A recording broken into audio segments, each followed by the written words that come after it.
La Sociedad Dominica de Medios de Comunicación, Sodomco, presenta A Pensar Más con Rosa María Palacios.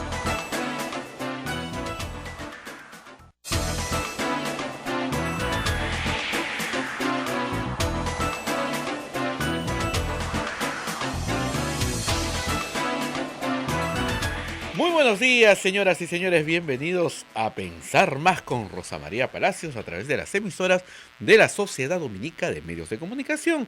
Saludamos a Lima a través de Radio Santa Rosa, Chimbote, Radio Santo Domingo, Arequipa, Radio San Martín, Cusco, Radio Veritas, Ucayali, Radio Cepagua, La Convención, Radio Quillabamba, Puerto Maldonado, Radio Madre de Dios. También saludamos a Huánuco a través de Radio Huánuco, Ayacucho, Radio La Voz de Ayacucho, Puno, Radio Pública, Ancash, Radio Moro, Huancayo, Radio Cumbre, Radio del Arzobispado de Huancayo, Satipo, Radio Milenio, Abancay, Radio Estación Solar, Yurimaguas, Radio Oriente, Chota, Radio Los Ángeles, el Pumaqui Stereo en Lima también, y AM Tagua nos pone a través de los podcasts en todo el Perú y el mundo. Rosa María, muy buenos días, muy fríos días. ¡Uy, qué bárbaro! Hoy día realmente para los limeños ha sido un amanecer muy oscuro, ¿no? Ya se fue el sol, ¿ah? Anteayer parecía que regresaba al mediodía, pero hoy día ha amanecido muy, muy oscuro y en este momento ya está lloviendo, por lo menos aquí en el centro de Lima. Así que, nada, abrigarse, porque no nos queda otra, qué pena, ¿no?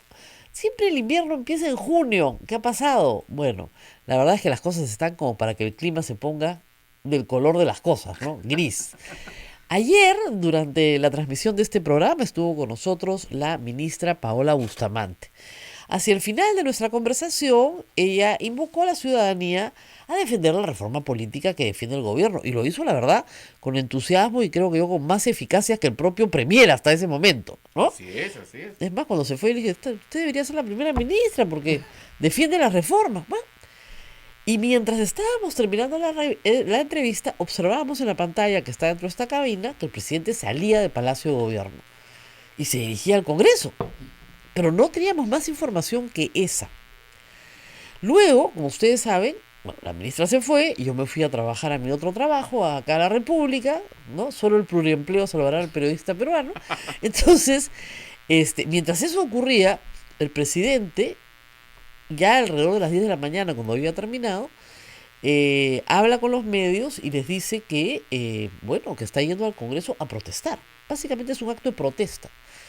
Que sus ministros que estaban invitados a la Comisión de Constitución a hablar sobre la reforma no van a asistir como protesta por el archivamiento de la Comisión de Constitución y su falta de debate en el Pleno del proyecto de inmunidad parlamentaria. Muy bien. Acto seguido, los congresistas de las bancadas de la APRA y del Fujimorismo comenzaron a dar sus respuestas, también de otras bancadas. Pero ¿por qué menciono estos grupos en particular? Porque mintieron respecto a la conducta de la señora ministra, pero mintieron a no ser que estén tomando alguna droga alucinógena y escuchen cosas que yo no escucho, de repente escuchan voces, ¿no? La ministra en ningún momento dijo que iba a usar los programas sociales para salir a marchar contra el Congreso. Jamás dijo eso. No dijo eso. Dijo que convocaba a la ciudadanía que defienda... Usa dos términos, ciudadanía y población. Y población, nada más. Pero claro, la difamación, ¿no es cierto?, es violentísima en el Congreso y no se puede hacer nada, porque como ustedes saben, puede el señor congresista o la señora congresista que quiera decir lo que les dé la gana y no pasa nada porque tienen inmunidad parlamentaria. Nadie los puede acusar por difamación. La ministra está en todo su derecho y así lo hizo y aclaró el dicho acá varias veces en la noche. Está en todo su derecho de expresar que la ciudadanía debe apoyar la reforma que propone el gobierno, por más que a mucha gente no le guste la reforma. Pero no puede decir, y eso lo saben los congresistas, que va a utilizar los programas sociales para beneficio personal o de una iniciativa del Ejecutivo política. Y lo sabe perfectamente la ministra, o sea, tan torpe no es.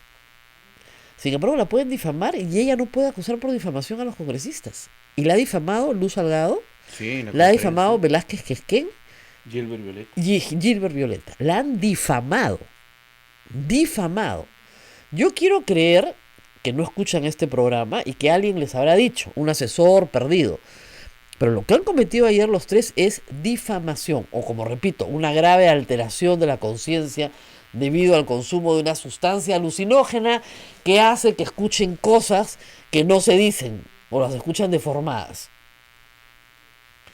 Que es impresionante, ¿eh? Ahora, yo les agradezco a los congresistas que escuchen Radio Santa Rosa, ¿no? Porque esto es un humilde programa de radio pastoral.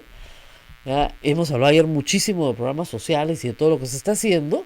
Y parece que sí nos escuchan, pues. Sí, dijeron que en la página web estaba colgada. Yo he revisado la página web. Abel hace la página web. Acá, él cuelga los programas, él cuelga, hace la edición del programa para que quede bonito. Acá con Naila, que es la que se ocupa de todas nuestras redes sociales y página web y ediciones y Facebook y todas las plataformas, más grabar el programa, más traerme agua y café. Todo hace Naila, ¿ya? Entonces, ya pues te quedas pensando, ¿qué cosa ha escuchado esta gente? Sí.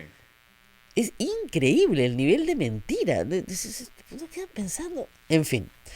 Pero hoy día vamos a seguir hablando, por supuesto, de lo que ha pasado con el presidente de la República ayer, pero no puedo dejar de compartir con ustedes un manifiesto a nuestros compatriotas que me ha llegado esta mañana, firmado por una serie de personalidades políticas, muchos de ellos simpatizantes del APRA o del Fujimorismo, hay que decirlo, simpatizantes, o que han trabajado en gobiernos, o el gobierno aprista, o en el gobierno fujimorista, o han sido candidatos de algunos de ellos, señalando que van a luchar contra, escuchen, contra la infiltración. Esto es muy gracioso. Yo o sea, nunca he visto un comunicado firmado donde se diga que van a luchar contra, vamos a leerles exactamente. El punto tercero, ay, se me fue. A ver, regresa, pero regresa, por favor. El punto tercero, lo que dice es que estas personas que se autoconvocan, ¿no? Incluso hay algunos periodistas, ¿no? Interesante. Señalan que van a luchar, a ver. Este es bien gracioso. Contra la moralidad. Contra el pensamiento moral. ¿Ah? Y yo también dije, bueno, ¿y estas personas contra qué se alzan? ¿Contra qué se manifiestan, no? Contra el pensamiento moral. Entonces tú dices, pero ¿por qué se alzan contra el pensamiento moral? Les voy a leer el punto tercero, pues ya ahora sí apareció de nuevo el comunicado. Luchar contra la infiltración estatal, o sea, hay un pensamiento que se infiltra en el Estado. Luchar contra la infiltración estatal de aquel pensamiento moralizante y políticamente correcto. O sea, ellos quieren un pensamiento amoral e incorrecto. O sea, luchar contra la infiltración estatal del pensamiento moralizante y políticamente correcto. Evidenciar su esencia antidemocrática en tanto niega valores como el pluralismo. ¿Cómo la moral va a negar el pluralismo? El rol de la familia. ¿Cómo la moral va a negar el rol de la familia? La responsabilidad de los padres en la educación de sus hijos. ¿Cómo el pensamiento moralizante puede negar eso? Respaldar los valores y manifestaciones de los peruanos que se oponen a esta intolerable imposición. ¿La de la moral? La de la moral, el pensamiento moralizante.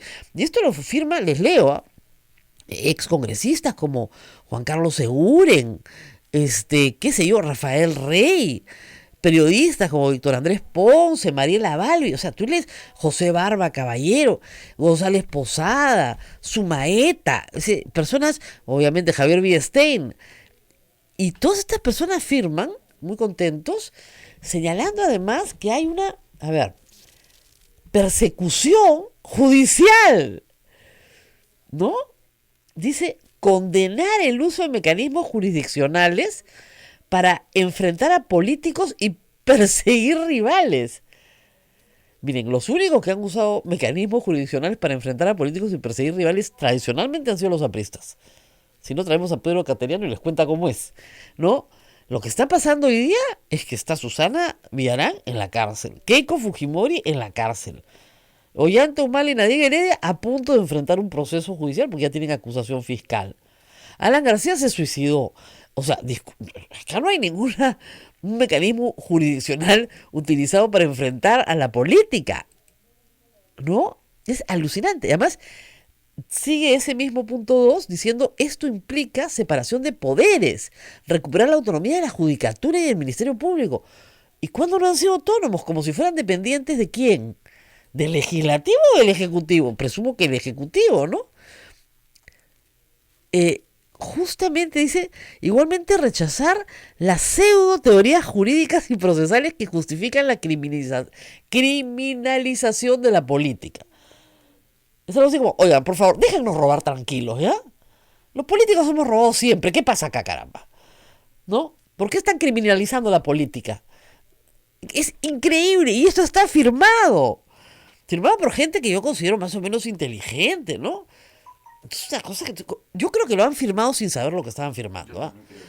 A veces te pasan la voz y dicen, vamos a sacar un manifiesto para protestar sobre tal cosa, ¿no? Y no leyeron, pues, ¿no?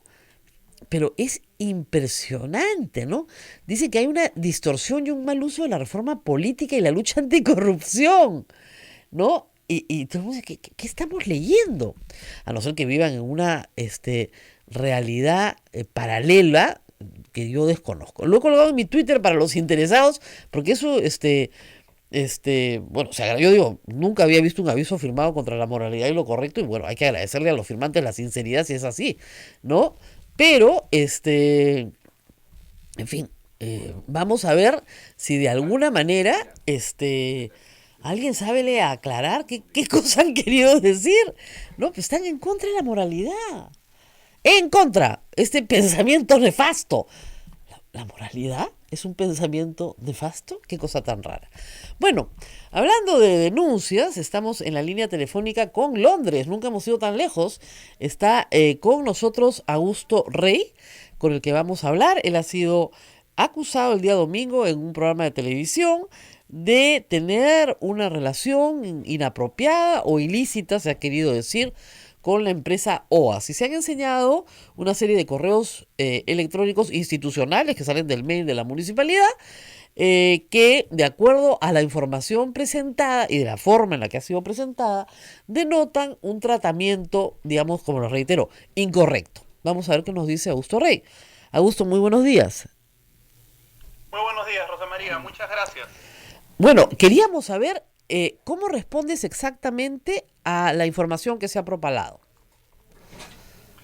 Bueno, la verdad es que la nota del día domingo y su repercusión me ha generado mucha indignación y mucha molestia, porque se han utilizado correos que primero son oficiales, son correos públicos, son correos que están a disposición de cualquier persona y que no ocultan nada irregular, nada contrario a la ética pública, ni nada que debería ser cuestionado, porque además de haber sido sacados de contexto, no han sido cotejados en lo absoluto. Son correos electrónicos de coordinaciones regulares que realiza un funcionario público con una empresa que tiene un contrato que debe ser cumplido e implementado, y que nada tienen que ver con los casos de corrupción que luego se han conocido, ni con situaciones ilegales ni irregulares. Y eso es importantísimo de aclarar. Ahora, Augusto, vamos por partes. Tú dices que estos correos son públicos. ¿Por qué son públicos? ¿Dónde están? ¿En un servidor de la municipalidad? Exacto, son los correos del municipio de Lima que están almacenados en un servidor de la municipalidad. Ok, y de ahí probablemente se han entregado a un medio de comunicación o a varios medios de comunicación. Bueno, no probablemente, es un hecho, ¿no? O sea, esos correos electrónicos, para que te hagas una idea, Rosa María, son correos con los que la gestión de Luis Castañeda Locio me ha, de alguna manera, amenazado desde el año 2015. Una vez uno de sus funcionarios, uno de sus operadores, me dijo: Augusto, no te metas con nosotros, que haremos públicos sus correos. A lo que yo le dije: hazlos públicos, ¿cuál es el problema? Es mi trabajo, no tengo ningún inconveniente en que se hagan públicos los correos. Claro, ahora me doy cuenta que lo que hacen es resaltar ciertas palabras. Exacto. Y dar la sensación de que estoy realizando gestiones que están fuera de la ley o que están vinculadas a los actos de corrupción o a los cuestionamientos que hoy recaen sobre un puñado de personajes del municipio de Lima. Así es. Tomemos un ejemplo. Hay una parte resaltada donde se dice, cobramos la firma del acta. ¿Qué quiere decir eso? Ese es un diálogo que ni siquiera ha sido conmigo, es entre otras personas. Ajá. Sin embargo, entiendo de eso que es cumplir el acta, un acta que probablemente ha sido suscrita de las cientos que ha suscrito el municipio de Lima y que tiene que implementarse. Y probablemente es una forma de exigirle al concesionario que cumpla su obligación contractual. Ajá. O sea, ese es un correo de oficial del municipio de Lima en un diálogo de gestión pública para poder implementar un contrato de concesión. ¿Y cuántas personas, De ahí a creer. cuántas personas están en ese diálogo, por ejemplo, en ese correo? No lo sé, yo no los he visto, Rosa Ya. María, porque no me los han querido dar. Ah, Son correos de hace 8 años, Ya. 2011. Muy- No recuerdo, no Ah. lo recuerdo. así es, lo acusan de pedirle panetones a OAS. Mira, es increíble. Esa denuncia a mí es de las que más indignación me ha generado. OAS, y en verdad no es OAS, es Línea María, que tenía la concesión, tiene un fondo social, tiene que reubicar en ese momento, año 2011 o inicios del 2012, tiene que reubicar a más de 1.200 familias en la margen izquierda. Se le está exigiendo a la empresa que genere condiciones sociales para la reubicación y que cumpla con su rol social dentro del área de concesión, área de influencia directa de la concesión. O sea, si es que a alguien le parece mal que se le exija a la empresa que mejore las condiciones de vida de los vecinos pobres de la zona de influencia directa de su proyecto, a mí eso me genera una molestia tremenda, Rosa María. Otro cuestionamiento, ¿sabes cuál fue? Que le exigía a la empresa que le pague el entierro a uno de los chipíos que había muerto por el estrés que le generaba la obra. Ujú. O sea, no sé, a mí eso me parece justo. A mí me parece justo exigirle a una empresa que tiene un contrato que nació enfermo, que es Línea María, que nunca se dio a haber firmado, y que se le exija que gaste en inversión social en vecinos del proyecto. O sea, eso está mal. O sea, a mí me cuesta entender el cuestionamiento, la verdad, y me indigna que se saquen de contexto y se me perjudique de esa manera, con una investigación y una publicación que no ha cotejado nada y que ha sembrado dudas, ¿no? Como se generan coordinaciones entre Augusto Rey y esta empresa. Ahora. Entonces, alguien en este momento está coordinando con las empresas la implementación del contrato y los temas sociales para que las cosas caminen. Y Rosa María, antes de seguir, recordemos que en el año 2011 había un conflicto social en la margen izquierda y ese proyecto estaba paralizado. Entonces, es un contexto de conflicto social y son gestiones de coordinación para que la empresa cumpla con su obligación contractual de liberar las áreas y además de generar un escenario de paz que permita avanzar con el proyecto. Ahora, vamos un poquito más allá. ¿Qué sucede? Como usted sabe, en este momento Susana Villarán está en prisión, en una prisión preventiva por 18 meses, justamente debido, en parte, a la firma de este contrato, del contrato del AMSAC. Y evidentemente, habiendo usted trabajado en la misma gestión que ella, la acusación viene por ahí. Viene de una colusión con Susana Villarán para darle un tratamiento indebido a esta empresa y que por lo tanto usted también es parte, ¿no es cierto?, de esta actitud de la municipalidad de favorecer al AMSAC. ¿Cómo se responde a eso? Eso no tiene ningún asidero con la realidad.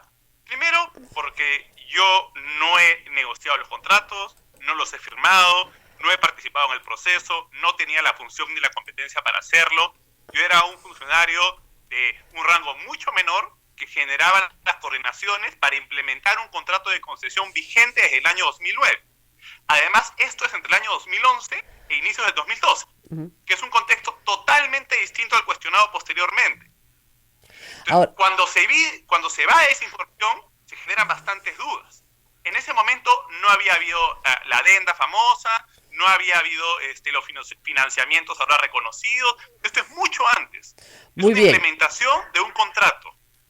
En el marco de un contrato y las obligaciones que el municipio tenía que llevar adelante y que teníamos que asegurar que la empresa cumpla. muy bien. En todas las entidades del Estado, en todas, hay alguien que realice este trabajo. No, obviamente, En si no, todas. no salen los contratos. Ahora, en este contexto, cuéntenos por favor, para que el público tenga claro, ¿cuál fue su relación con la Municipalidad de Lima durante los años del mandato de Susana Villarán?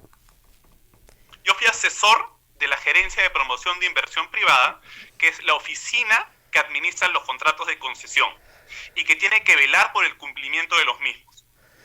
Ya. Y por lo tanto, ¿En qué fecha? tiene que asegurar que entre el año 2011 y el año 2013. 13. Muy bien.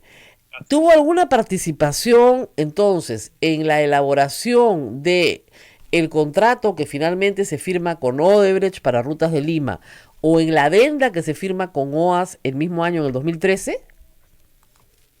Mi participación en ambas concesiones estuvo centrada exclusivamente en los temas de carácter social que tienen que ver o con liberación de áreas, relacionamientos comunitarios, manejo de crisis porque hubo conflictos sociales y también tuve mucho relacionamiento con los medios. De hecho, durante esos años públicamente salía a varias entrevistas a hablar sobre estos asuntos. Así es. Entonces, que luego de ahí se salte a cuestionamientos de otra naturaleza, a mí personalmente me molesta un montón. Bueno, cualquiera, y sobre ¿no? todo porque es un mensaje muy perverso para aquellas personas que ven en la función pública un riesgo tremendo de lo que puede significar su actividad en el futuro por disputas políticas de otras personas. Así es. ¿Usted tuvo Y a mí alguna eso vez, me genera un fastidio tremendo. a ver, tuvo algún conocimiento, supo de alguna forma cómo se financió la campaña de Susana Villarán, tanto la del no como la de la revocatoria, perdón, la de revocatoria como la de la reelección?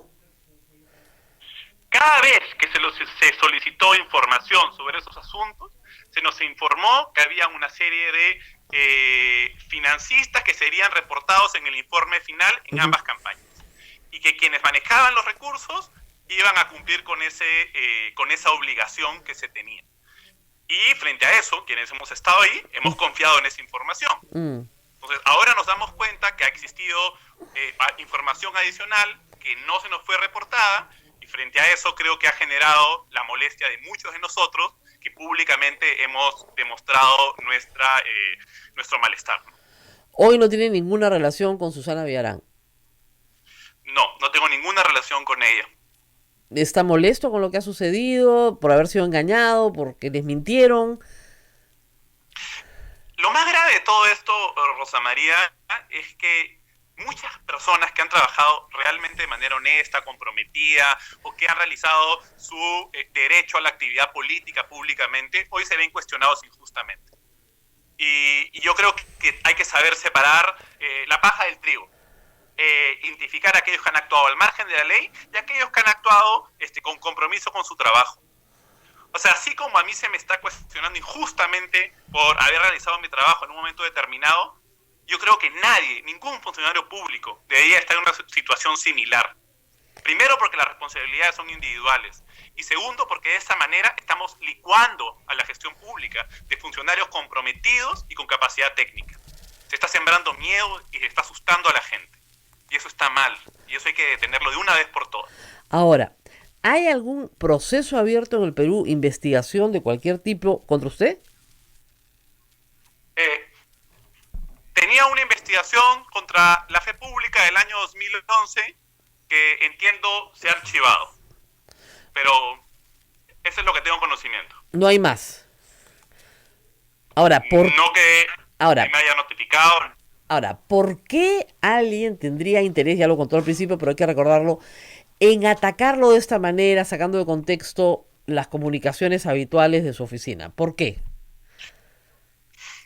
Yo creo que hay como unas ganas de embarrar a todos por igual, ¿no? Entonces, quienes hemos tenido una participación en la gestión Villarán y que hemos dado un apoyo político a su gestión y a ella misma en su momento, de alguna manera están siendo arrastrados por esta ola en donde lo que se busca es una confusión general, ¿no? Entonces, donde todos son iguales, en donde ya todos están embarrados por la Bajato, en donde nadie tiene ningún tipo de beneficio de duda. Y yo creo que es parte de una estrategia mayor de esa naturaleza, ¿no?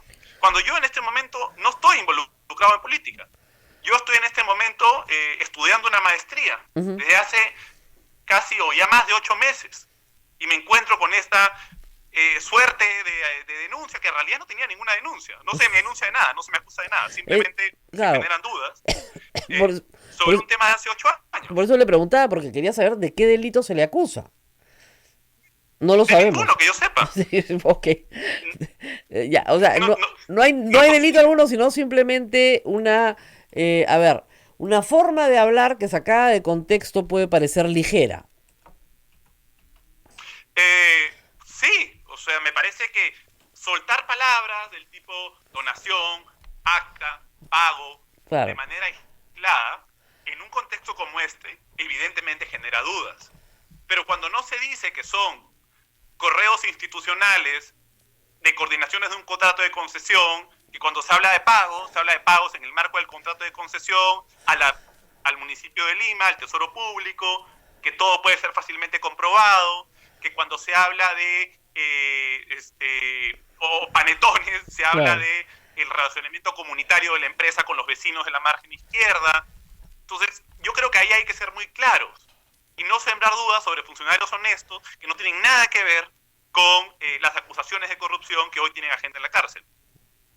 Bueno, muy bien. ¿Cuándo regresa al Perú? Cuando termine la maestría, entiendo, pero... Hace 3 semanas he estado en Perú. Ah, O sea, yo estoy estudiando, tengo todavía mi programa cada fin de año y estaré en el Perú de nuevo para seguir trabajando, como siempre. muy bien. Muchísimas gracias por haber estado esta mañana acá en Lima con nosotros. Me imagino que allá en la tarde en Londres. Y gracias por participar en el programa. Encantado, y yo siempre estoy abierto a responder todas las preguntas que sean necesarias, porque también esa es parte de la obligación de quienes hemos estado en la gestión pública. Así es. Bueno, muy bien. Nosotros vamos a una pausa y ya regresamos con mucho más. No se muevan.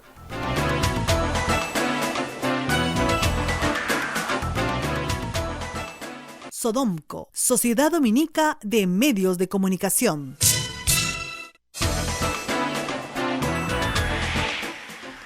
Continuamos con A Pensar Más a través de las emisoras de la Sociedad Dominica de Medios de Comunicación. Rosa María. Bueno, vamos a hablar un poco de todo lo que ha pasado ayer, porque todos ustedes están seguramente llenos de curiosidad, los que nos escuchan en el extranjero sobre todo. Pues bien, el presidente de la República ayer, sorpresivamente, hay que decirlo, no estaba esto anunciado. Lo que sí estaba anunciado es que iba a ir el presidente del Consejo de Ministros, Salvador del Solar, y el ministro de Justicia, Vicente Ceballos, a informar a la Comisión de Constitución aspectos relacionados con la reforma política. Eso sí estaba anunciado. Lo que no estaba anunciado es que iban a salir caminando de Palacio de Gobierno, acompañados del presidente de la República, iban a entrar al Congreso, ¿no?, al hall de los pasos perdidos, y que ahí el presidente iba a dar una declaración pública y que el señor del Solar simplemente iba a presentar una carta señalando que como acto de protesta del Ejecutivo no iban a asistir a la reunión. Y acto de protesta derivado de el hecho de que no habían querido pasar al Pleno el proyecto de reforma constitucional de la inmunidad parlamentaria, sino que simplemente lo habían archivado. Varias cosas hay que decir. Lo primero es que el viernes, yo ayer en mi otro trabajo, tengo 3 trabajos, en el trabajo de la noche, en voz alta en Canal 13 en Lima, ¿no? America Next, pusimos una presentación pública del primer ministro el día viernes. RPP estaba celebrando su foro anual rumbo al Bicentenario, que es muy bonito, ¿no? Y le tocaba al presidente del Consejo de Ministros clausurarlo. Y él habla unos 15, 20 minutos y yo lo estaba escuchando ese día en vivo. Entonces recordaba perfectamente lo que dijo y lo pusimos ayer. ¿Y qué dice? Que no hay que caer en el desaliento. Que ya les han archivado la reforma de la inmunidad, pero que él se ha tomado un cafecito con Luz Salgado, ¿no? Y que van a seguir dialogando. Y que el martes, por supuesto, que va a ir al Congreso para seguir dialogando. Es decir, no le daba la importancia que ayer le dio a la materia de la inmunidad parlamentaria. Inmunidad parlamentaria. No le daba la importancia. ¿Qué pasó el sábado, domingo, lunes, ayer martes? ¿Almorzaron pólvora? No sé. Algo pasó. En un análisis un poco más fino, tal vez se dieron cuenta que uno de los proyectos más, digamos, temidos por el Congreso y más demandados por la población es el de la inmunidad parlamentaria, sobre todo a raíz del caso Donaire, que es tan reciente. Es decir, si el Ejecutivo dejaba de pasar esta oportunidad para protestar, iba a ser difícil que el pueblo lo acompañara en otras iniciativas. ¿Ok? Y también yo entiendo que por estrategia, justamente para archivarlo lo más rápido posible, Rosa Bartra lo pone primero, para sacar de la mesa ese proyecto que tanto aterra a los parlamentarios. Porque hay que pensar, por ejemplo, ayer Velázquez Quesquén gritaba contra este proyecto, ¿no? Pero el señor tiene una investigación penal por el tema de los temerarios del norte. Y él está evitando ser siquiera investigado. Porque miren, la inmunidad de los parlamentarios tiene dos aspectos. La inmunidad de proceso y la inmunidad de arresto. En pocos países del mundo, pero eso sí es en pocos, ¿ah? Los parlamentarios tienen las dos inmunidades. En casi todos la inmunidad es de arresto, para evitar justamente el arresto político. Pero no hay inmunidad de proceso en todos los países. Los congresistas son procesados como cualquier persona y si efectivamente llega una condena, ahí sí, frente a la condena hay inmunidad de arresto. Pero no es una inmunidad de proceso. En el Perú tienen inmunidad de proceso, no pueden ser procesados. Lo cual es una barbaridad. Incluso, o sea, si hemos llegado a las sentencias que ustedes conocen, es porque se trata de procesos que se iniciaron contra personas que no eran congresistas en ese momento y que las sentencias se han venido dando durante su mandato. Pero sí, como en el caso, por ejemplo, de Velázquez Quesquén, se inicia la investigación durante su mandato, no se le puede investigar. Y ustedes consideren lo siguiente: Javier Velázquez Quesquén es congresista desde 1995. Entonces, con los debidos aliados, no le levantan la inmunidad nunca. Nunca. 20 años. Prescribe todo. ¿Qué es el caso de Cecilia Chacón? Cecilia Chacón se metió al Congreso desde el año, yo les digo, 2006, y de ahí no se ha movido. Tiene 13 años en el Congreso, tuvo una condena, por supuesto que la tuvo. Después lograron, su defensa la logró anular y iniciarse un nuevo proceso, pero ya a estas alturas todo tiene que haber prescrito. Entonces les alcanza la prescripción utilizando la inmunidad parlamentaria. Lo cual no está bien, pues, no está bien. Eso es inmoral, por donde lo miren. No es que yo tenga el pensamiento moralizante, como dice en el comunicado. Eso está mal. Y el pueblo lo observa y lo ve mal. Y lo ve mal porque lo ve injusto. O sea, nadie, yo no le deseo la cárcel a nadie, ni quiero que sean condenados si es que son inocentes. Pero si todos nosotros estamos sometidos de manera muy persistente a la justicia, no veo por qué ellos no. Es que de verdad. Ahora, el presidente ayer solo ha protestado. Nada más. Nadie ha hablado de cuestión de confianza, nadie ha hablado de disolución del Congreso, nadie ha hablado de vacancias. Sin embargo, la respuesta del legislativo inmediatamente fue: ¡nos quieren cerrar! ¿No? Tuvino alerto a este problema democrático. Muy bien. Democrática es la Constitución, ¿no es cierto? Vamos a leer la Constitución para que todos sepan de qué estamos hablando. Oye, me he bajado una aplicación para tener la Constitución en mi teléfono. En el teléfono, les recomiendo a todos, busquen, pongan Play Store, Constitución Política del Perú, y la bajan al teléfono, entonces la tienen muy a mano. ¿Ya? No se rían, pues. Ya, de acá me miran como, ya, pues no te pases, Rosa María. Es que es bien interesante, ¿ah? De verdad. Bueno, vamos a ir a las relaciones, muy bien, de el poder ejecutivo con el poder legislativo. Muy bien, muy bien. Y vamos a ir, por favor, al artículo 132. Y vamos a ir leyendo para ir explicando, ¿ok? Voto de censura o rechazo de la cuestión de confianza. El Congreso hace efectiva la responsabilidad política del Consejo de Ministros o de los ministros por separado mediante el voto de censura o el rechazo de la cuestión de confianza.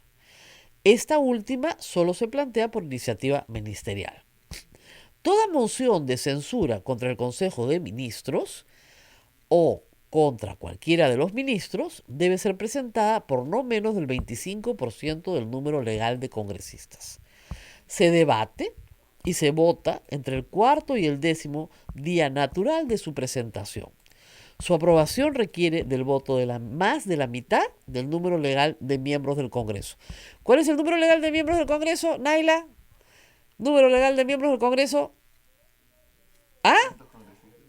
Oye, estos chicos lo han pasado. 130, pues niña, no me escucha. 130 congresistas. La mitad del número legal, más de la mitad de 130, 65, más 66. ¿Ok?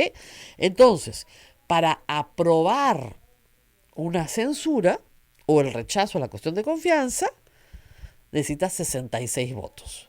Para pedirla, necesitas que el 25% del Congreso firme. Son 130, ¿ok? De 65, su mitad. ¿Ya? Esos son los que tienen que firmar. Muy bien. Poco a poco. Entonces, la moción de censura es de iniciativa del Congreso, ¿ok? La cuestión de confianza es de iniciativa ministerial. Pero las dos tienen el mismo efecto. Las dos tienen el mismo efecto, ¿ok? Que si se aprueba la censura o se rechaza la confianza, el gabinete, el ministro censurado tiene que renunciar, ¿ok? Muy bien. Vamos a volver a leer todo para que les quede bien claro, ¿ya? El Congreso hace efectiva la responsabilidad política del Consejo de Ministros o de los ministros por separado mediante el voto de censura o el rechazo de la cuestión de confianza. Esta última solo se plantea por iniciativa ministerial, nada más, la cuestión de confianza. Toda moción de censura contra el Consejo de Ministros o contra cualquiera de los ministros debe ser presentada por no menos del 25% del número legal de congresistas. Se debate y se vota entre el cuarto y el 10º día natural después de su presentación. No se hacen caliente, para que la gente se calme, ¿no? Entonces, si el Congreso quisiera censurar al gabinete del Solar, podría hoy día recoger las firmas. Por supuesto. Y votar la moción dentro de 4 días. Entre el cuarto y el 10º. ¿Ok? Su aprobación requiere del voto de más de la mitad del número legal de miembros del Congreso. Es decir, el Congreso puede dar un paso adelante, ¿eh? Si quieren pueden censurar a Salvador Solar por haber ido ayer. ¿Por qué no lo hacen? ¿Por qué no lo hacen? Ahí viene la cosa interesante. El Consejo de Ministros o el ministro censurado debe renunciar. El presidente de la República acepta la dimisión dentro de las 72 horas siguientes. La desaprobación de una iniciativa ministerial no obliga al ministro a dimitir, salvo que haya hecho cuestión de confianza de su aprobación. Luego viene el artículo 133. El presidente del Consejo de Ministros puede plantear ante el Congreso una cuestión de confianza a nombre del Consejo. Si la confianza le es rehusada o si es censurado o si renuncia o es removido por el presidente de la República, se produce la crisis total del gabinete. Es decir, el presidente del Consejo de Ministros puede hacer cuestión de confianza de los proyectos de ley que ha presentado el Ejecutivo, porque el Ejecutivo tiene iniciativa legislativa. Y se hace cuestión de confianza de sus proyectos y le dicen no, le rechazan la confianza, ¿no es cierto? El señor tiene que renunciar. Pero ahora viene el artículo 134 que les va a gustar más. El presidente de la República está facultado para disolver el Congreso si éste ha censurado o negado su confianza a 2 consejos de ministros. Muy bien. ¿Qué ha pasado? Gabinete Zavala, negada la confianza. ¿No es cierto? Más bien, no. Peor, censurado. Censurado. Si el señor Salvador Solar va al Congreso a hacer una cuestión de confianza y no se la dan, simple y llanamente, el presidente de la República puede, no tiene, puede, está facultado, si es que él quiere, a disolver el Congreso. ¿Ok? Si el presidente del Consejo de Ministros es censurado en 4 días por el Congreso, entonces el presidente de la República puede disolver el Congreso. Como ya hubo como ustedes comprenderán, el Congreso no quiere ni muerto que lo disuelvan. Pero ninguno de estos mecanismos es inconstitucional, no democrático. Están en la Constitución. Esto no es un golpe de Estado. Esta es la aplicación estricta de los mecanismos de balance de poderes que están en la Constitución. ¿Por qué están estos mecanismos? Para que el Congreso no sea omnipotente, pues. Para que se le ponga un límite a su poder. Así como hay límites al poder del presidente. El presidente no puede hacer lo que le da la gana, tiene límites al poder. El Congreso no puede hacer lo que le da la gana, tiene límites a su poder. Estos son mecanismos de limitación del poder hacia ambos lados. El Congreso censura gabinetes o interpela y censura ministros, ¿no es cierto? Y el presidente puede responder con estos instrumentos que la Constitución le da, que los usa evidentemente de manera muy extraordinaria, pero es la única forma justamente de que no haya un golpe de Estado. En congresos, y hay 3 ejemplos en el siglo XX que son clásicos: Bustamante, Belaúnde, primer gobierno; Alberto Fujimori, primer gobierno. Los 3 terminan en golpe de Estado. ¿Por qué? Porque no había un mecanismo para controlar a un Congreso donde la oposición tenía mayoría. ¿Ok? ¿Por qué Alberto Fujimori cierra el Congreso en 1992? Porque no tenía mayoría, no podía gobernar. Belaúnde en 1968, coalición APRA 1, se unen contra Belaúnde, no podía gobernar, termina en golpe de Estado, porque no hay salidas democráticas. La Constitución del 93 recoge esa experiencia y coloca este artículo para eso, porque al final es una constitución presidencialista, es decir, en última instancia el presidente gana, porque puede disolver el Congreso, pero en última instancia. Mientras tanto hay balance. Pero en última instancia el presidente gana porque puede disolver el Congreso. Claro, hay otro artículo que permite que el presidente sea vacado. Pero la vacancia presidencial también tiene reglas, no se hace en la nada. Y el presidente de la República hasta ahora no tiene ninguna causal de incapacidad moral. Porque utilizar los instrumentos que tiene la Constitución no es golpista ni antidemocrático, es lo que es. ¿Ok? ¿Qué más dice el artículo 134? El decreto de disolución, o sea, el presidente de la República disuelve el Congreso por decreto supremo cuando hay 2 gabinetes censurados. El decreto de disolución contiene la convocatoria a elecciones para un nuevo Congreso, inmediatamente. Dichas elecciones se realizan dentro de los 4 meses de la fecha de disolución, sin que pueda alterarse el sistema electoral preexistente. Es decir, tenemos elecciones en el 2021 igualitas, generales. No puede disolverse el Congreso en el último año de su mandato, es decir, a partir del 28 de julio del 2020, el próximo año, ya no se puede disolver el Congreso. Disuelto el Congreso, se mantiene en funciones la comisión permanente, la cual no puede ser disuelta. No hay otras formas de revocatoria del mandato parlamentario. Bajo estado de sitio, el Congreso no puede ser disuelto. Y luego viene la instalación del nuevo Congreso. Reunido el nuevo Congreso, puede censurar al Consejo de Ministros o negarle la cuestión de confianza después de que el presidente del Consejo haya expuesto ante el Congreso los actos del Poder Ejecutivo durante el interregno parlamentario. En ese interregno, o sea, no hay Congreso, el Poder Ejecutivo legisla mediante decretos de urgencia de los que da cuenta la Comisión Permanente para que los examine y los eleve al Congreso una vez que éste se instale.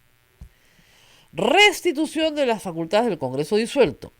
Si las elecciones no se efectúan dentro del plazo señalado, el Congreso disuelto se reúne de pleno derecho, recobra sus facultades y destituye al Consejo de Ministros.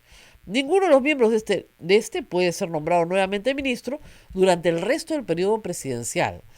Es el único caso en que la Constitución señala que un ministro no puede regresar al gabinete. El Congreso extraordinariamente así elegido sustituye al anterior, incluida la Comisión Permanente, y completa el periodo constitucional del Congreso disuelto. De nuevo, completa el periodo constitucional del Congreso disuelto. ¿Ok? Completa. Que quede claro. No es un Congreso que dura 5 años. Solo completa. ¿Entendieron las reglas, muchachos? Esas son las reglas. ¿Dónde están? En la Constitución. Bájense la aplicación. Es una maravilla. Pueden llevarla con ustedes a todas partes. Pueden leerla y decir, caramba, esto dice la Constitución. Muy bien. Entonces acá tenemos las reglas. No nos gustan las reglas, las podemos cambiar, pero para cambiar la Constitución se necesitan 2 legislaturas con 87 votos cada una, o una legislatura de 66 votos más referéndum. Si el Congreso aprueba las reformas propuestas por Vizcarra con 66 votos, el presidente probablemente pida referéndum. Y 66 votos podrían. Hay personas que están pidiendo referéndum para el tema de la inmunidad parlamentaria. Es que, como les explico, con 95% se aprueba. Y además yo no tendría, yo no tendría la actitud tan tímida del Ejecutivo, ni de la Comisión de Alto Nivel. Yo la derogaría completa. Pero yo soy una radical, pues. Entonces, no es así. Yo la derogaría con eso de que la levante la Corte. Primero, la inmunidad de proceso la eliminaría de todas maneras. Y si nos vamos a quedar con la inmunidad de arresto, que la levante la Corte Suprema. Vamos a la pausa, Rosa María. Sí. Tras la pausa, esta mañana escuché a algunos congresistas del APRA que decían que habría que también levantar la inmunidad presidencial. ¿Se puede eso? Tras la pausa. No, el presidente ha dicho que sí, ningún problema. A ver, vamos a la pausa y volvemos. Sodomco, Sociedad Dominica de Medios de Comunicación. Continuamos con A Pensar Más a través de la Sociedad Dominica de Medios de Comunicación. En Lima, Radio Santa Rosa; Chimbote, Radio Santo Domingo; Arequipa, Radio San Martín; Cusco, Radio Veritas; Ucayali, Radio Cepagua; La Convención, Radio Quillabamba; Puerto Maldonado, Radio Madre de Dios; Huánuco, Radio Huánuco; Ayacucho, Radio La Voz de Ayacucho; Puno, Radio Pública; Ancas, Radio Moro; Huancayo, Radio Cumbre; Satipo, Radio Milenio; Abancay, Radio Estación Solar; Yurimaguas, Radio Oriente; Chota, Radio Los Ángeles; Apumac Estéreo; AM Tahueto, Podcast en todo el Perú y el mundo. Rosa María. Bueno, inmunidad presidencial. A ver, se habla esta mañana. vamos a explicar lo siguiente. El presidente de la República también. Miren, estas inmunidades son, a ver, ¿cómo les explico? Herencia monárquica, si lo quieren poner de alguna manera. La idea de que algunas personas en la sociedad tienen corona. ¿Ok? Claro. Eso es. El hecho de que el presidente no pueda ser tocado durante su mandato es el mismo privilegio que tenía el rey. De la misma manera que el indulto, por ejemplo, es un privilegio monárquico, que en una democracia no debería existir, porque la justicia debería ser igual para todos y completamente autónomo del poder presidencial. El indulto es una institución monárquica. La inmunidad es una institución monárquica. Tanto la parlamentaria, ¿no?, para los lores, a los cuales se les daba un estatus privilegiado, como para el rey, al cual se le da un estatus privilegiado. Entonces vamos a leer un ratito cómo funciona la inmunidad presidencial, que es interesante de saber, porque en ese caso el presidente de la República sí puede ser acusado durante su mandato, pero por muy pocas cosas. Oye, esta aplicación me está volviendo loco, Ya, a ver. Muy bien. Vamos a ver acá en la función legislativa. No. Me pasé para acá. Lo que pasa es que me han dado esta aplicación me pone los artículos por separado. Entonces es complicado. Vamos a ver dónde está. Muy bien. Vamos a ver el artículo, por favor, 100 y 101 para entender cómo funcionan estas inmunidades. Primero, antes que la del presidente, la de todos los demás. Ahora, no hay que confundir inmunidad con antejuicio, ¿ok? La inmunidad es el derecho por el cual no me pueden procesar, ni investigar. Inmunidad de proceso de arresto. Pero si hay algunos personajes, que esto también es una herencia monárquica, que si los vamos a juzgar, tienen el derecho a que los juzguen primero en el Congreso. ¿Por qué? Porque tienen corona. ¿Quiénes son estos personajes públicos? Muy bien, artículo 100. Corresponde al Congreso, sin participación de la Comisión Permanente, suspender o no al funcionario acusado o inhabilitarlo para el ejercicio de la función pública hasta por 10 años o destituirlo de su función sin perjuicio de cualquier otra responsabilidad. Entonces, se puede a una persona inhabilitarla, destituirla, ¿ok?, o suspenderla en el ejercicio de la función pública. ¿Quién puede hacer eso? El Congreso. Esta es una sanción por juicio político. Es decir, por ejemplo, a Chávarri se le impone una sanción de 10 años de inhabilitación por 10 años para la función pública. A Alberto Fujimori se le impuso una sanción de inhabilitación por 10 años para el ejercicio de la función pública. ¿Quién se le impuso? El Congreso. ¿En el marco de qué? Del juicio político. Pero hay también un juicio penal. Y para ese juicio penal, ¿ok? Para ese juicio penal se requiere el levantamiento de la inmunidad parlamentaria por parte del Congreso. Pero para algunos lo que se necesita es primero un juicio antes en el Congreso. Entonces vamos a ver cómo funcionan estas acusaciones, poco a poco. Artículo 99. Corresponde a la Comisión Permanente acusar ante el Congreso al Presidente de la República. Ojo, sí se puede. Después veremos cómo.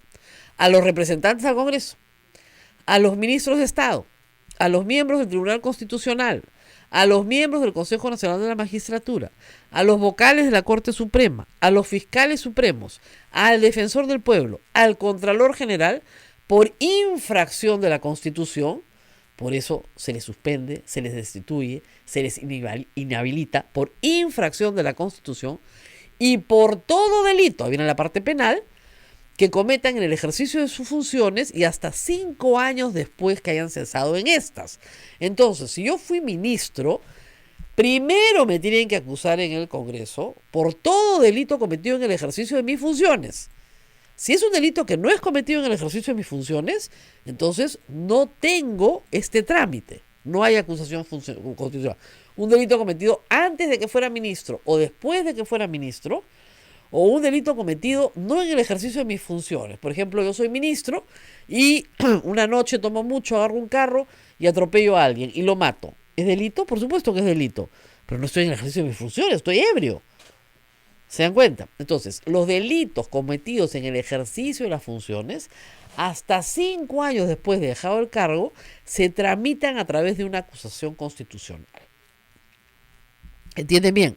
Por eso es que a Chávarri, por ejemplo, se le está tramitando una acusación constitucional por 2 razones. Por infracción de la Constitución y por delito de encubrimiento. ¿Por qué? Por sacar cajas con pruebas de una oficina lacrada. ¿Cuándo era qué? Cuando era fiscal de la Nación, en el ejercicio de sus funciones. Muy bien. Entonces, esto implica, esta acusación implica un antejuicio. Lo que les acabo de explicar hace un momento. Entonces, el Congreso, sin participación de la Comisión Permanente, que es la que ha acusado, ¿no es cierto?, tiene que resolver la parte de infracción a la Constitución y la parte penal. ¿Ok? Muy bien. El acusado tiene derecho en este trámite ante el Congreso a la defensa por sí mismo y con asistencia de abogado ante la Comisión Permanente y ante el Pleno. En caso de resolución acusatoria, o sea, ya de contenido penal, el fiscal de la Nación formula denuncia ante la Corte Suprema en el plazo de 5 días. El vocal supremo penal abre la instrucción correspondiente. La sentencia absolutoria de la Corte Suprema devuelve al acusado sus derechos políticos. Los términos de la denuncia fiscal y el auto repertorio de instrucción no pueden exceder ni de reducir los términos de la acusación del Congreso. Entonces, ¿qué sucede? Te juzga, cuando tienes estos cargos y cometes un delito durante tus funciones, ¿te juzga quién? La Corte Suprema. Por eso es que Alberto Fujimori lo juzga a la Corte Suprema, en 2 instancias, pero la Corte Suprema. ¿Ok? Y este parrafito de los términos de la denuncia fiscal y las del auto repertorio de instrucción, ahora se llama acusación, no pueden exceder ni reducir los términos de la acusación del Congreso. ¿Por qué? Este artículo se llama Alan García. En 1991 Alan García fue acusado por el Congreso de varios delitos, enriquecimiento ilícito, entre otros. Muy bien, cuando esa denuncia llega al fiscal supremo, el fiscal supremo, que era muy simpatizante del APRA, ¿qué hace? Reduce buena parte de los cargos. Por esa razón se establece este artículo en la Constitución del 93. Para los fiscales que tenían simpatías apristas, no redujeran los cargos que ya había formulado el Congreso. Es por esa razón que está este artículo. Todo eso está contado en el libro de Pedro Cateriano. Muy bien, entonces, esa es la forma en la que se acusa al presidente. Ahora, hay un artículo especial sobre que el presidente solo puede ser acusado durante su mandato por cosas muy particulares, ¿ok? Muy, a ver, ¿cómo lo diríamos? Poquitas, ¿ok? Por ejemplo, si cierra el Congreso ¿no es cierto?, puede ser acusado por cerrar el Congreso. Si no convoca elecciones, por ejemplo, puede ser modificado por no convocar elecciones, ¿ok? Esto está ¿a dónde? En el artículo 117 de la Constitución, que vamos a pasar a leer en este instante, porque estoy corriendo acá la norma. Muy bien. El presidente de la República, artículo 117, es decir, que quiere cambiar, que lo cambien. Solo puede ser acusado durante su periodo por traición a la patria. Eso está tipificado en la ley militar, ¿ok? Por impedir las elecciones. ¿Cuáles elecciones? Las presidenciales, parlamentarias, regionales o municipales. Por disolver el Congreso, salvo en el caso previsto que ya hemos leído en el artículo 134 de la Constitución. Por impedir su reunión o funcionamiento, o los del Jurado Nacional de Elecciones y otros organismos del sistema electoral. Es decir, el presidente solamente puede ser juzgado durante su mandato por traición a la patria, por impedir elecciones o el funcionamiento del Jurado Nacional de Elecciones y los organismos electorales, o por cerrar arbitrariamente el Congreso fuera de los procedimientos establecidos o impedir su funcionamiento. Básicamente por eso y por nada más. Pero termina su mandato.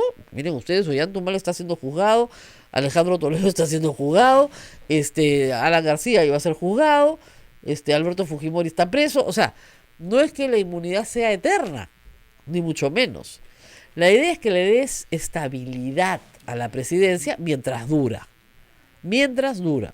Ahora, si el Congreso, yo siempre le pongo este ejemplo a mis alumnos.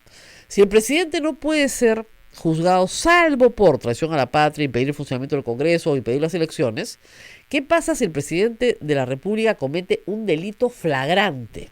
Imagínense ustedes que el presidente de la República, en un ataque de celos, toma la pistola de su decán y mata a su mujer en el desfile militar de 29 de julio. O sea, todo el mundo lo ve. Flagrante. Absolutamente claro, sin discusión. De acuerdo a la Constitución, el presidente no puede ser juzgado por eso, salvo que lo vaquen. Y ahí viene la vacancia por incapacidad moral. ¿Se dan cuenta? Entonces, por eso los mecanismos juegan uno con otro.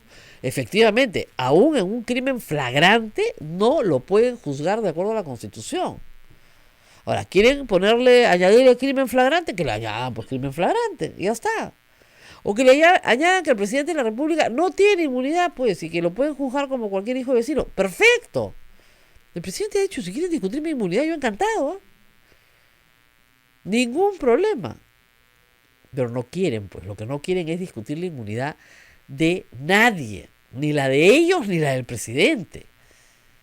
Ese es el problema. Entonces, lo que estaban pidiendo era no tener inmunidad. Ahora, ¿cuál es la alternativa propuesta por la Comisión de Constitución? Por resolución legislativa, eso no pasa ni por, como ustedes saben, ni por el Ejecutivo, porque la resolución legislativa la aprueba solo el Legislativo, modifican el reglamento del Congreso y a través de la modificatoria del reglamento del Congreso, modifican la institución de la inmunidad parlamentaria. ¿No? Para que si en un plazo determinado, si el Congreso no se pronuncia, entonces se pronuncia la Corte Suprema. Eso no se puede hacer porque están modificando la Constitución. Tienen que modificar la Constitución en el procedimiento aprobado para modificar la Constitución, que es 2 legislaturas 87 votos o una legislatura 66 votos y referéndum. Eso es lo que dice la Constitución, no dice otra cosa. Entonces, en fin, por si acaso. Tenemos preguntas, Rosa. A ver. Hay bastantes preguntas. Si se cierra el Congreso, ¿cómo es la nueva elección y hasta cuándo duraría? Y esto quiere decir, a los congresistas actuales les conviene que se cierre el Congreso. Eso dicen varios, ¿Por qué? pero no, porque fíjense, si miramos la Constitución, hay toda una lectura por la cual no podrían postular el 2021, ¿ok? Y una lectura que parece bastante lógica, además. Ahora, yo sí creo que va a haber interpretación auténtica, ¿no? De los cabellos. Para que sí puedan postular. Pero digamos, vamos por partes. Primer asunto, ¿en qué plazo? 4 meses, dice la Constitución. Si el presidente disuelve el Congreso, Pero miren todo lo que tiene que pasar para que disuelva el Congreso. Le tienen que censurar a su gabinete o le tienen que negar la cuestión de confianza. El presidente no ha presentado ninguna cuestión de confianza. No todavía. No sabemos si lo hará o no. Pero no la ha presentado. Empecemos por ahí. Si le niegan la confianza, que tendrían que negársela, segundo paso, recién tercer paso el presidente puede disolver el Congreso. Entonces son 3 pasos. Primero, presentar la cuestión de confianza.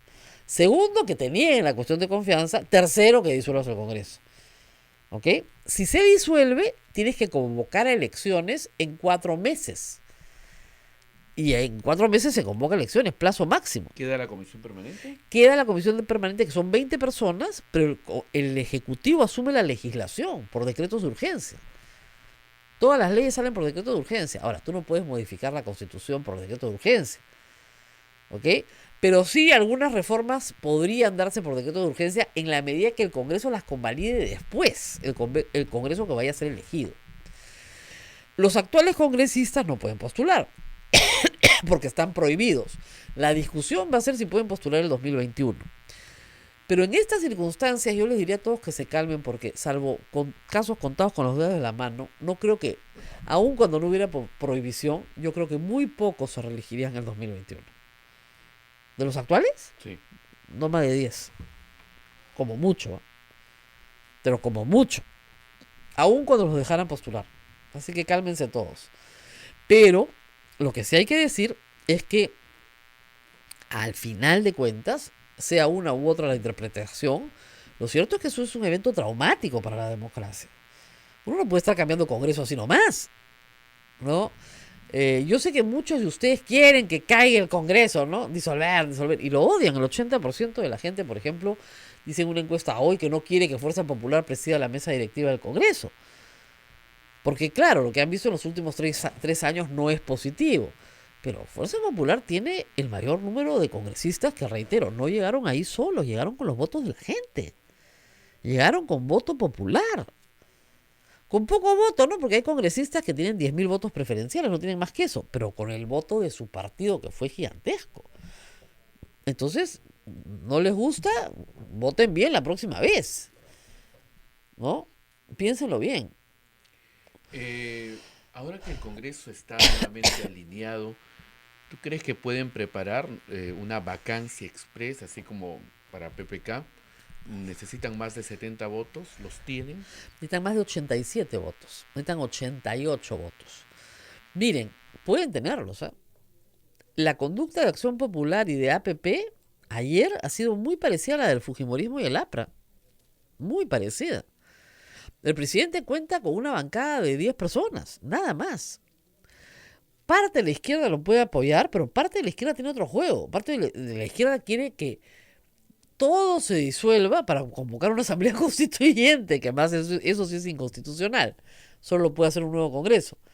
Pero en ese juego político todo puede pasar, lo pueden vacar mañana, sí, efectivamente. No les conviene, pero lo pueden hacer, sí. Ahora, yo siempre he sostenido y sigo sosteniendo que la vacancia tiene que darse con una causal. La vacancia no puede ser como en Ecuador, ¿no? Que declararon a Bucaram loco por mayoría. El presidente está loco. Los que estén a favor, los que estén en contra, listo, está loco. Sin peritaje psiquiátrico. Bueno, entonces, vive en el exilio. De repente, efectivamente, era un personaje nefasto para la política ecuatoriana, pero tú no puedes declarar a alguien loco por decreto, ¿no? Igual, tú no puedes declarar que alguien es un incapaz moral por decreto. Y además el presidente, reitero, no está tratando de hacer nada que no le permita la Constitución. O sea, no lo pueden acusar de golpista, ni lo pueden acusar de tratar de cerrar el Congreso inconstitucionalmente. No, nada de eso. Entonces, ese es el problema. ¿Tú crees que el presidente ya se dio cuenta y se ha puesto fuerte? Miren, no sé qué pasó. Estoy averiguando, ¿eh? Les prometo averiguar. No tengo la más remota idea de qué pasó. Creo que en un alarde de ingenuidad absoluta, el primer ministro creía por lo menos hasta ayer, que conversando iba a lograr sacar sus reformas. aunque usted no lo crea. Creo que había un alarde de ingenuidad, pero ya que daba risa, pues ya nos reíamos acá. ¿Qué reforma va a haber? ¿No? Pero el señor decía que se estaba tomando un cafecito con Luz Salgado. Estaba encantado con la idea, una brillante estrategia política. Eso ha sido el viernes. Entonces yo creo que había ahí un alarde de mucha ingenuidad. Que no me extraña porque era la misma conducta. Solar ha sido ministro de Cultura con PPK. La misma conducta de PPK y de Fernando Zavala. O sea, igualito. La misma actitud. Aquí no pasa nada. Todo lo vamos a hacer porque vamos a ser grandes amigos. Vamos a ser aliados. ¿No te das cuenta que te han pegado un escupitajo en la cara? No, no me he dado cuenta. Ah, bueno, si no te das cuenta, ¿qué podemos hacer? ¿No? Así de claro. Bueno, la gente está comentando también del comunicado que has leído al Oye, inicio yo del les programa. agradezco muchísimo. Yo lo puse como una curiosidad y me han escrito cerros de personas acá. Hay algunos que quieren guardar la lista para saber por quién no votar en el año 2021. Pero que efectivamente son personas muy conservadoras, ¿no? Porque decir que en realidad no hay en el Perú, o sea, que no debe haber en el Perú un pensamiento moralizante o que el sistema jurisdiccional se está utilizando para perseguir enemigos políticos cuando nunca hemos tenido tantos políticos presos por hacer cosas que están muy mal y que son delito. O sea, yo no veo cómo puede sacar un comunicado diciendo... Además, ya hubiera querido yo ver que sacaran este comunicado cuando Ollantumala lo metieron preso. Ahí sí todos estos aplaudían como locos, les parecía genial. Eso es utilizar la justicia para política. Pero cuando se van todos a la cárcel, bueno, habría que considerar que algo está pasando con los políticos peruanos para que todos terminen en la cárcel. ¿No? Y también están comentando lo que dijiste al inicio del programa respecto a las declaraciones de la ministra, ¿no? ¿Qué escucharon los congresistas? ¿Qué habrán escuchado? Como reitero, yo no sé qué le pondrán en el agua en el Congreso para que escuche cosas que no dicen las personas. Pero en fin, ¿no?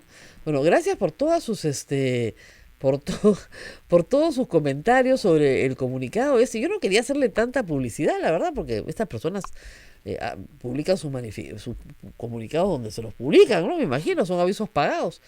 Pero me llamó la atención que alguien firmara que está en contra de la moral, del pensamiento moralizante. Y eso ya como político, que está en contra de la administración de justicia que persiga a políticos corruptos y que está en contra del pensamiento moralizante y de lo correcto. Entonces este grupo, ¿cómo lo bautizamos? Los amorales. No, sin moral. No es contra la moral, sino sin moral. Los amorales. Es graciosísimo, la verdad. Me lo pasaron esta mañana cuando venía para acá y dije, no, esto está interesantísimo, vamos a publicarlo para todos, ¿no es cierto? En fin. Nos vamos, Rosa María. Nos vamos. Una cosita final. A ver, Alan García tuvo mucho éxito con la reelección conyugal. Destruyó a los Humala con eso, porque los Humala eran muy torpes políticamente y nunca respondieron en el momento en que tenían que responderle, no señor, no hay ninguna reelección. Vizcarra ya no sabe cómo decirle lo mismo al fujimorismo y al aprismo, que están utilizando un truco muy viejo, porque ese truco está muy visto, ¿no es cierto? Entonces, vamos a presentar un proyecto para evitar la eventual reelección de Vizcarra. Con la actual constitución no se puede reelegir. No necesitan ningún proyecto. Ahora, si quieren presentarlo, preséntenlo, pero...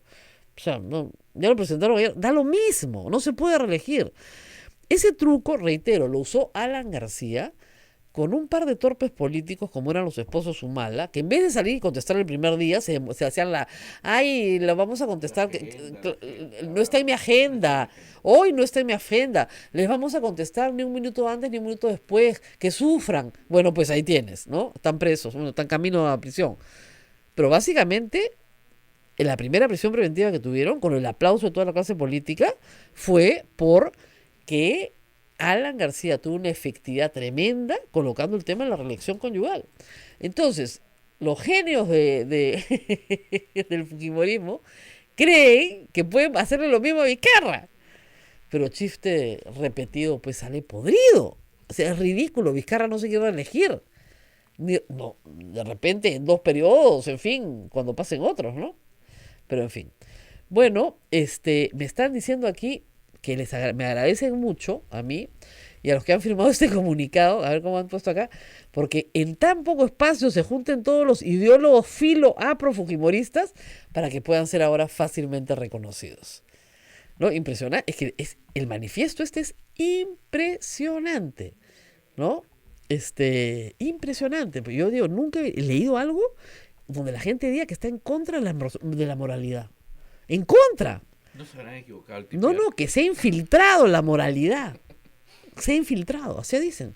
En contra, vamos a luchar contra la infiltración estatal de aquel pensamiento moralizante políticamente correcto. Bueno, ¿y qué tiene malo el pensamiento moralizante? Nosotros somos los amorales, ¿no? Entonces, firmado por apristas, pepecistas, la gente más conservadora pues del planeta firmando esto, ¿no? Entonces tú dices, además de otros ciudadanos ilustres, ¿no? Pero tú dices, ¿qué le pasa a estas personas que han desayunado? O como te decía al principio, de repente no han leído lo que han firmado, ¿no? Porque acá están, miren, desde Raúl Castro hasta Juan Carlos Seguren, como les decía, Sumaeta, Luis González Posada, el único que ha puesto entre paréntesis, ha puesto ex canciller, ¿no? Y otros más, Rafael Rey, Barba Caballero, Tudela, ¿no? Todos juntos. Sí, es una cosa, pero todos juntos, ¿ah? Eso es muy interesante. Guarden el comunicado, guarden. Muy bien. Nos vemos mañana, es tardísimo, nos vemos mañana. Y no se olviden de contribuir con nosotros, como esto es una radio pastoral, a través del PayPal. Nos reencontramos mañana.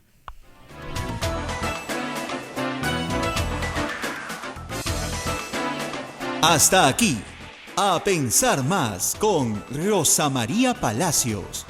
Este programa fue producido por la Sociedad Dominica de Medios de Comunicación, Sodomco.